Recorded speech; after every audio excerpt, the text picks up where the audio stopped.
Welcome to our deep dive into the life of Fatima al-Zahra. Daughter of the Prophet Muhammad. Yes. And we're going to be looking at That's right. some excerpts from a text that focuses on her virtues, and there are many. But There are. we want to go beyond just, a straight biography here. Absolutely. And really dive deep into why her story is so compelling still today. Yeah, I think it's fascinating that her life provides us with such a unique lens through which we can view early Islam and its values. Okay, so to set the stage a little bit, we need to go back to 7th century Arabia, Right. which was a time of tremendous social and political upheaval. Absolutely. And this is where the Prophet Muhammad emerges, Yes. reaching this new monotheistic faith, Right. Islam. And it's into this world that Fatima is born about 4 years before. That's right. Her father receives his first revelation. Yeah. Even her title, Al-Zahra, meaning the radiant woman, speaks volumes. It hints at the qualities that would come to define her Right. patience, unwavering faith, and a radiant inner strength. And she needed that strength because imagine growing up amidst the birth of a new religion, Yeah. facing hostility, Absolutely. persecution. Mm-hmm. There's this powerful story of how, when she was still young, Yes. people threw filth at her father while he was praying. At the Kaaba. Yes. Yeah, it's a testament to her unwavering loyalty and courage, even at a tender age. Yeah. And it reveals the deep bond between father and daughter, Yeah. solidified by shared hardship Right. and unwavering faith. And that bond between father and daughter is something that comes up again and again. Yeah. In the sources. There's this beautiful anecdote about how whenever the Prophet returned to Medina, he would always visit Fatima first, Yes. even before his wives. And it wasn't just a casual visit. No. They would greet each other with such affection, standing to welcome one another, Wow. exchanging kisses and offering their seats. Mm. It speaks to a profound level of mutual respect and love.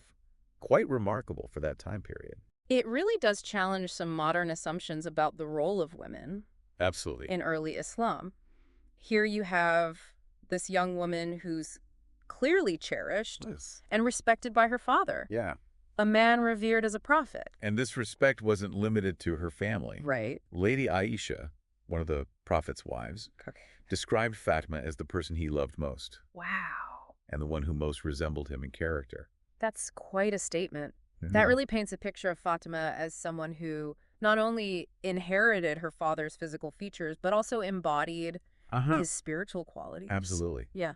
And these qualities would come to the fore in her own life, particularly in her marriage to Ali ibn Abi Talib. Right. This marriage taking place in the second year after the Hijrah, Yeah. which, for our listeners who might not know, refers to the Prophet's migration Right. from Mecca to Medina. Yeah. Was a significant event. Especially considering that Ali would later become the 4th caliph, Exactly. the leader of the Muslim community. Right. Now, caliph is a term you'll hear a lot when we're delving into Islamic history. Right. It basically means the successor to the prophet. Yeah. But what's intriguing is that despite their prominent status, Fatima and Ali chose to live a remarkably simple life. Yeah. Their dowry, for instance, was incredibly humble, consisting of everyday necessities, like a water skin, Wow. a handbill, and a simple bed.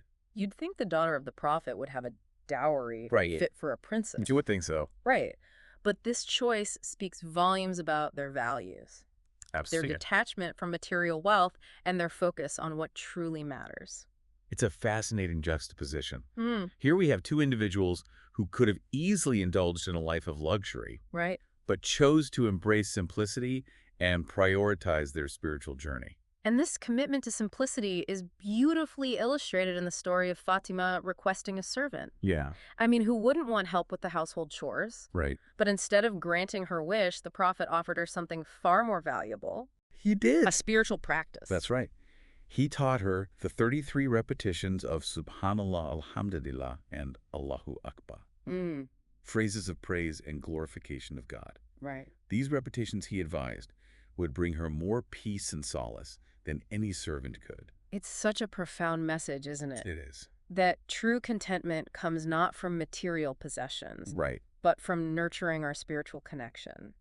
And this message resonates even more deeply Yeah. when we consider that Fatima and Ali weren't living in isolation. They were Okay. facing real hardships. They experienced poverty firsthand, Yeah, and Fatima, despite being the Prophet's daughter, right. had to endure the backbreaking work of grinding grain and fetching water. Yeah. Yet she never complained, choosing to find solace in her faith. It speaks to her resilience and her unwavering spirit. It does. She wasn't just accepting her fate. Right. She was actively choosing to find meaning and purpose amidst these challenges. Absolutely. And this strength of character would be tested again and again throughout her life. And that's a great place to pause for now. Okay. When we come back in part 2, we'll delve deeper into those moments of adversity. Yes. Explore how Fatima navigated them with grace and wisdom. Okay. Leaving an enduring legacy that continues to inspire. Welcome back to our deep dive into the life of Fatima al-Zahra. Before we pause, we were talking about how Fatima's strength of character was constantly being tested. Right. And one of those tests, perhaps the most poignant, was the loss of her mother, Khadija, when Fatima was still young. Losing a parent is never easy, but to experience such a profound loss at a formative age, amidst, the already turbulent backdrop of early Islam, it's been incredibly difficult. But even in grief, Fatima's strength shines through. She steps up to help care for her younger siblings, demonstrating a remarkable level of maturity and responsibility. This speaks to, I think, a key aspect of Fatima's character, her unwavering commitment to family. Absolutely, a theme that runs through all the sources we're exploring. Yeah, and that commitment becomes even more apparent in her own marriage. Yeah. We talked earlier about the simple life that Fatima and Ali chose. Right. But it wasn't without its share of challenges. Indeed, they faced real hardships. Yet their bond remains strong, built on a foundation of mutual respect, shared faith, and a deep understanding of one another.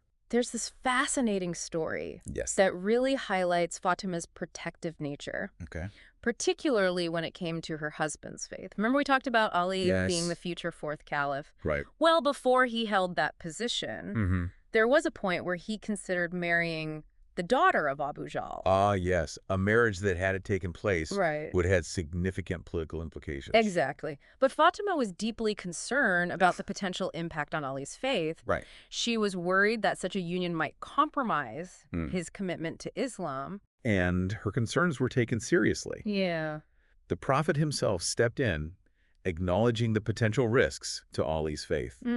And ultimately advising against the marriage. It's a reminder that in early Islam, faith and family were very intricately intertwined. Absolutely. Personal decisions weren't just about individual preferences. They were seen through the lens of their potential impact on the wider community. And Fatima, in this instance, acted as a guardian of her family's spiritual well-being, demonstrating a level of wisdom and foresight that belied her young age. It's really inspiring to see a young woman having such a strong voice. Yeah. And having that voice be respected. It certainly challenges any notion that women in early Islam were passive or powerless. Right.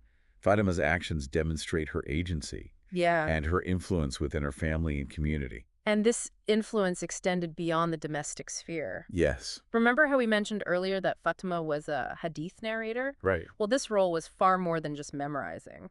Yeah. And reciting the Prophet's sayings. It positioned her as a key figure in transmitting knowledge. Right. And shaping the understanding of Islamic teachings, particularly for women. And think about the context here. Yes. This is the 7th century. Right. A time when women's access to education and positions of authority was extremely limited. Yes. Yet here we have Fatima playing this vital role in preserving and disseminating the very foundations of her faith. It's a powerful testament to her intellectual capacity and the trust placed in her by the Prophet and the early Muslim community. She wasn't just a passive vessel of knowledge. No. She actively engaged with it, reflecting on its deeper meanings. Right. And transmitting those insights to others. And this highlights another remarkable aspect of Fatima's character. Okay. Her profound humility. Despite her lineage or knowledge or influence, she never sought personal glory or recognition. We see this in her choice to live simply. Her devotion to her family and her unwavering focus on serving her faith. It's a reminder that true greatness lies not in worldly possessions or titles, but in character and selfless service. A reminder that resonates powerfully even today. It does. In a world often obsessed with material success Yes. and external validation. Absolutely. Fatima's life challenges us to reconsider our priorities. Yeah. and to seek fulfillment in things that are lasting and meaningful. Our relationships, our spiritual journey, and our contributions to the world around us. So we've explored her deep devotion to family and faith, her intellectual prowess as a hadith narrator, and her remarkable strength in the face of adversity. But as we delve deeper into Fatima's legacy in Part 3, I'm curious, what aspect of her story resonates most deeply with you? Welcome back to our final segment on the life of Fatima al-Zahra. We've been on quite a journey, exploring her incredible strength, her unwavering faith, and her dedication to both knowledge and a simple life. It's been fascinating to uncover these layers of her story, layers that reveal a woman who was far ahead of her time. And as we move into this final part, I'm struck by how Fatima's story isn't just confined to the pages of history. Her legacy continues to resonate deeply, especially within the Shia branch of Islam. That's right. For millions of people, Fatima isn't just a historical figure. She's a beacon of inspiration, a symbol of piety, courage, and social conscience. Her connection to the divine, as portrayed in Shia tradition, makes her a figure of profound spiritual significance. It's interesting, isn't it, how even centuries later, her life speaks to something deep within the human spirit, a longing for justice, for meaning, for connection to something larger than ourselves. Absolutely. And it's worth noting that some historical accounts portray Fatima as a symbol of resistance against injustice. They highlight her defense of her husband Ali's claim to leadership. You mean when some believed that Ali, as the Prophet's cousin and son-in-law, should have been his immediate successor? Exactly. These accounts emphasize Fatima's unwavering stance for what she believed to be right, even when it meant challenging the status quo. This adds another dimension to her legacy, doesn't it? It does. It transforms her from a figure of quiet piety into someone who is willing to speak truth to power. Even when it came at a personal cost. Precisely. And this aspect of her story has made her a powerful symbol for those who advocate for social justice and equality. Not just within the Muslim community, but across different faiths and cultures. So looking back at everything we've explored, it's clear that Fatima's life offers a wealth of insights and inspiration. It does. But I'm curious for you, what stands out as the most compelling aspect of her legacy? For me, it's the reminder that true strength lies not in physical might or social status, but in living by one's values, even in the face of adversity. Fatima's unwavering commitment to her faith, her family, and her principles, even when challenged, is a testament to that enduring strength. I think that's a beautiful way to sum up our deep dive into the life of Fatima al-Zahra. Thank you. We've seen how her story transcends time and culture, offering lessons, encourage resilience, and the power of living a life guided by deep conviction. And as we conclude, I'd like to leave our listeners with this thought. What aspects of Fatima's character resonate most with you? How can her story inspire you to navigate the complexities of your own life?